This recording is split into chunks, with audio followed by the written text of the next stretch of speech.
Without the International Civil Aviation Organization, will we be here today? Will we sit in this great hall?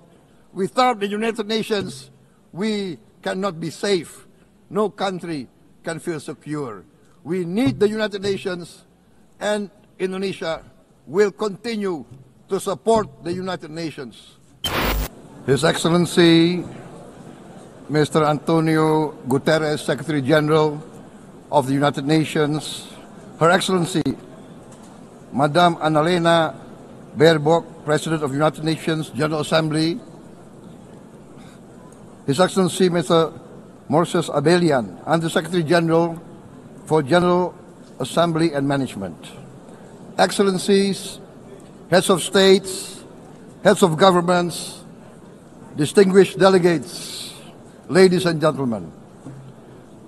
It is indeed a great honor for me to stand in this august General Assembly Hall among leaders and representatives who represent almost all of humanity. We differ in race, religion, and nationality, yet we gather together today as one human family. We are here first and foremost as fellow human beings, each created equal, endowed with unalienable rights to life, liberty, and the pursuit of happiness. The words of the United Nations Declaration of Independence have inspired democratic movements across continents, including the French Revolution, the Russian Revolution, the Mexican Revolution, the Chinese Revolution, and Indonesia's own struggle and journey to freedom. It also gave birth to the Universal Declaration of Human Rights, adopted by the United Nations in 1948. All men are created equal was the creed that opened the way to unprecedented global prosperity and dignity. And yet, in our own era of scientific and technological triumphs, an era capable of ending hunger, poverty, and environmental ruin, we also continue to face today grave dangers, challenges, and uncertainties. Human folly, fueled by fear, racism, hatred, oppression, and apartheid, threatens our common future. My country knows this pain. For centuries, Indonesians lived under colonial domination, oppression, and slavery. We were treated less than dogs in our own homeland. We Indonesians know what it means to be denied justice and what it means to live in apartheid, to live in poverty, and to be denied equal opportunity. We also knew what solidarity can do in our struggle for independence, in our fight to overcome hunger, disease, and poverty. The United Nations stood with Indonesia and gave us vital assistance. Decisions made here based on human solidarity by the Security Council and this Assembly gave Indonesia independence, international legitimacy, opened doors, and supported our early development through the efforts of the United Nations Children Fund, the United Nations Food and Agriculture Organization, the FAO, the World Health Organization, and many, many other United Nations institutions. And because of that, Indonesia today stands on the cusp of shared prosperity and greater equality and dignity. Madam President, Excellencies, our world today is driven by conflict, injustice, and deepening uncertainty. Every day we witness suffering, genocide, and blatant disregard for international law and human decency. In the face of these challenges, we must not give up. As the United Nations Secretary General said, we cannot give up. We cannot surrender our hopes or our ideals. We must justice and freedom for all. We remain committed to internationalism, to multilateralism, and to every effort that strengthens this great institution. Today, Indonesia is nearer than ever before to meeting the sustainable development goals of ending extreme poverty and hunger. Because years ago, this very chamber chose to listen and uphold social and economic justice. We will never forget.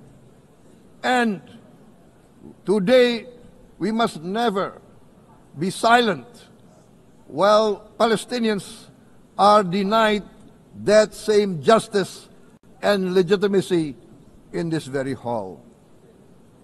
Excellencies, Thucydides warned, the strong do what they can, the weak suffer what they must.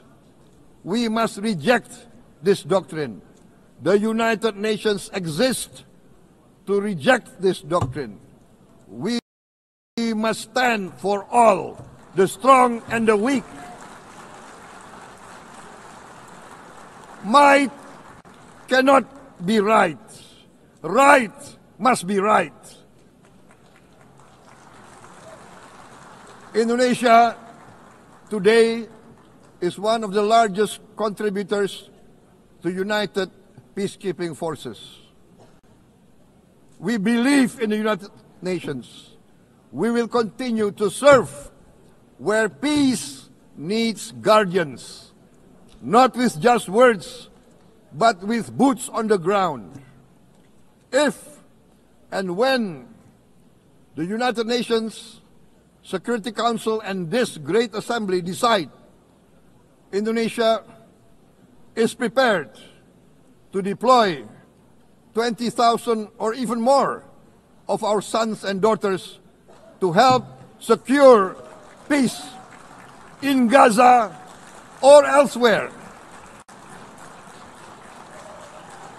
in Ukraine, in Sudan, in Libya, everywhere when the peace needs to be enforced, peace needs to be guarded, we are ready. We will take our share of the burden, not only with our sons and daughters, we are also willing to contribute financially to support the great mission to achieve peace by the United Nations. Madam President, Excellencies, I propose to this Assembly a message of hope and optimism, grounded in action and execution. Today, we heard the speech of Madam President, the President of United Nations General Assembly. Yes, it is true what she said. Without the International Civil Aviation Organization, will we be here today? Will we sit in this great hall?